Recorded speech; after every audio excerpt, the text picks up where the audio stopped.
नमस्कार दोस्तों, मैं रमेश कुमार करता हूँ सबका स्वागत मेरे YouTube channel A to Z videos में। जी हाँ दोस्तों, एक बार फिर हाजिर हूँ लेकर एक नई वीडियो के साथ। ये वीडियो है डायनासोर को जिंदा करने के बारे में।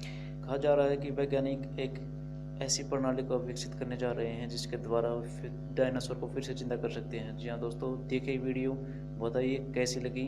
कमेंट सेक्शन में ज़रूर कमेंट कीजिएगा, शेयर कीजिए, लाइक कीजिए इस चैनल को और देखते रहिए A to Z वीडियो मेरे साथ।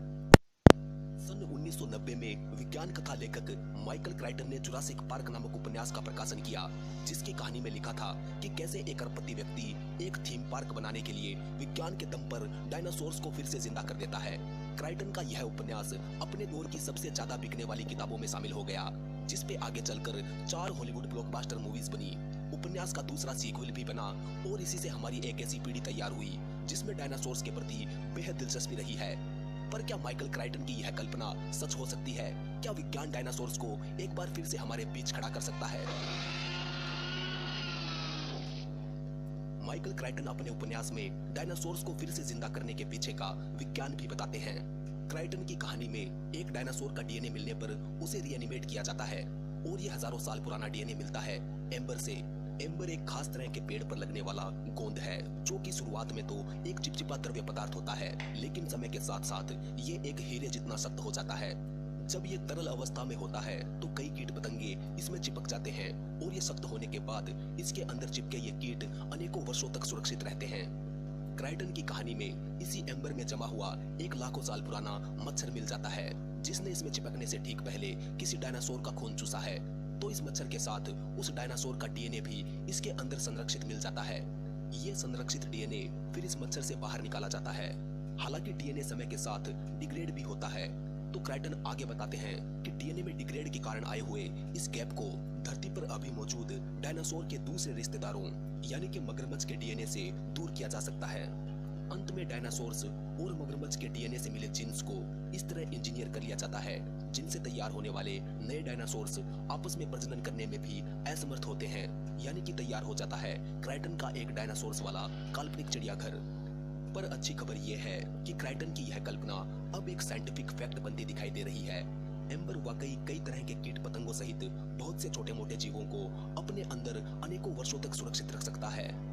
एम्बर में अब तक 1300 साल से भी ज्यादा पुराने जीव सुरक्षित मिल चुके हैं और अगर एम्बर में हमें कोई ऐसा कीट या मच्छर मिल जाता है जिसने इसमें चिपकने से ठीक पहले किसी डायनासोर का खून चूसा हो, तो शायद क्राइटन की यह कल्पना सच हो सकती है।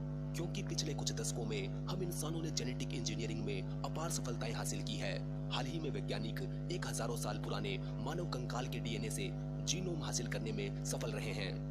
डीएनए में मौजूद सभी जीनों का यह अनुक्रम जीनोम 4,30,000 साल से भी ज्यादा पुराना पाया गया है।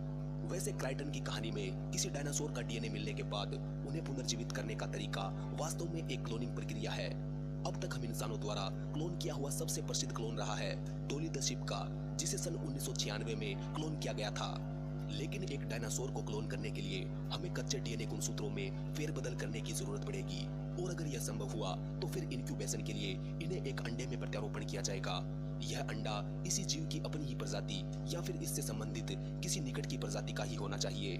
दुखद बात यह है कि अभी तक ना ही धरती पर किसी डायनासोर का अंडा मिला है और ना ही इनके इतने निकट की कोई प्रजाति अब धरती पर मौजूद है। इसके अलावा क्राइटन की थ्योरी के सच होने में जो चीज सबसे बड़ी बाधा बनती है वो है खुद डीएनए। डीएनए समय के साथ नष्ट भी होता है।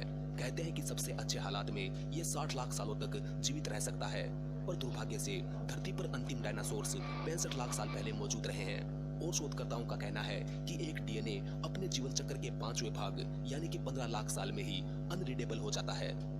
वैसे क्राइटन के इस सपने को सच करने का एक और तरीका भी है। पैलेंटोलॉजिस्ट जैक हॉर्नर ने डायनासोर्स बनाने का एक नया तरीका सामने रखा है।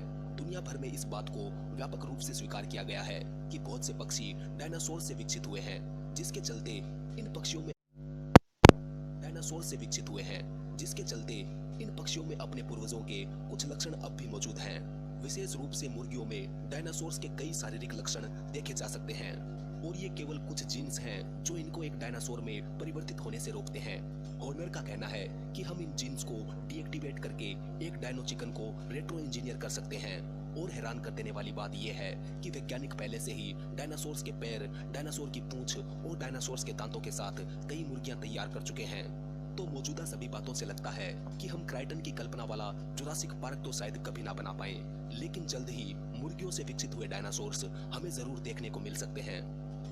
दोस्तों, अगर आज के लिए बस इतना ही। बने रहे मेरे साथ। मैं हूं आपका दोस्त रमेश कुमार। जी हाँ दोस्तों, अगर आपको ये वीडियो पसंद आई तो शेयर कीजिए, लाइक कीजिए और कमेंट सेक्शन में बताइए कि ये जानकारी कैसी थी आपके लिए।